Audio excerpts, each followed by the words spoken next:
Magandang umaga po. Narito na po ang magiging lagay ng panahon ngayong umaga ng Sabado, April 11, 2026. Pero bago yon, baka pwedeng pa-like and share naman ang video na ito. Comment ka na rin kung taga saan lugar ka para malaman natin kung hanggang saan umabot ang video na ito. Huwag mo din kalimutan na mag-follow at mag-subscribe sa ating Facebook page at YouTube channel. Sa kasalukuyan na tayo sa pag-asa, nag-e-extend pa rin itong ridge ng high pressure area at nakakaapekto sa may northern at central Luzon. Ibig sabihin yung mga lugar na apektado nito ay may mababang tsansa ng kaulapan na may mababang tsansa rin ng mga pag-ulan. Habang sa nalalabing bahagi pa ng ating bansa, ay asahan naman yung generally fair weather condition, mainit at malinsangan na panahon sa umaga hanggang sa tanghali, subalit hindi inaalis yung tsansa ng mga biglaan at panandaliang buhos ng ulan na dulot ng mga localized thunderstorms. Samantala, yung binabantayan na bagyo sa labas ng Philippine Area of Responsibility ay mas lumakas pa bilang isang severe tropical storm category. Uli nga itong namataan sa laing 2,715 kilometers, silangan ng northeastern Mindanao. Taglay lakas ng hangin na umabot sa 95 kilometers per hour malapit sa gitna at pagbugso na umabot sa 115 kilometers per hour at halos hindi ito gumagalaw. Base sa latest Tropical Cyclone Potential Forecast ng Pag-asa, inaasahan na papasok ito ng Philippine Area of Responsibility sa mga susunod na araw at habang kumikilos ito papalapit ng ating bansa, inaasahan rin ang patuloy na paglakas nito, hindi inaalis ang posibilidad na lumakas ito bilang isang super typhoon.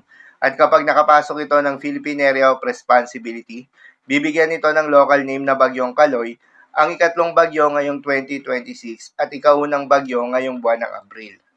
Sa pagpasok nito ng Philippine Area of Responsibility, ang nasabing bagyo ay inaasahan na magre-recurve patungo ng Southern Japan, ibig sabihin mababa yung tsansa na maglandfall ito sa ating bansa. Subalit may kalayuan pa ito, posible pa rin ang mga pagbabago.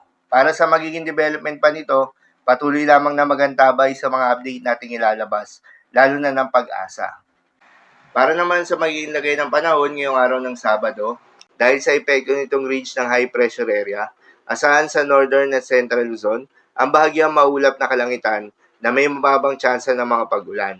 Habang sa nalalabing bahagi pa ng Luzon kasama ng Metro Manila, ay asahan naman yung bahagyang maulap hanggang sa maulap na kalangitan na may kalat-kalat ng mga pag-ulan o thunderstorms na dulot ng mga localized thunderstorms. Posible ang mga pagbaha o pag-uho ng lupa during severe thunderstorms. At sa Visayas at Mindanao naman ay asahan rin yung bahagyang maulap hanggang sa maulap na kalangitan na may kalat-kalat ng mga pag-ulan o thunderstorms na dulot rin ng mga localized thunderstorms.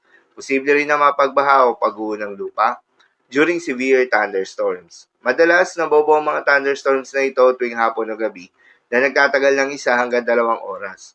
Yan naman, ingat sa mga posibleng banta ng pagbaha at pag-uho ng lupa, lalong-lalo na sa mga lugar na inuulan na noong mga nakaraang araw pa.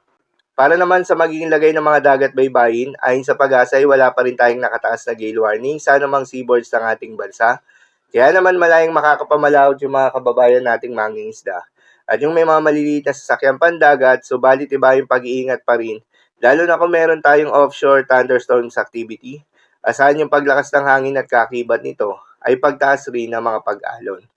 So yun lang po para sa lagay ng panahon ngayong araw ng Sabado. Keep safe everyone.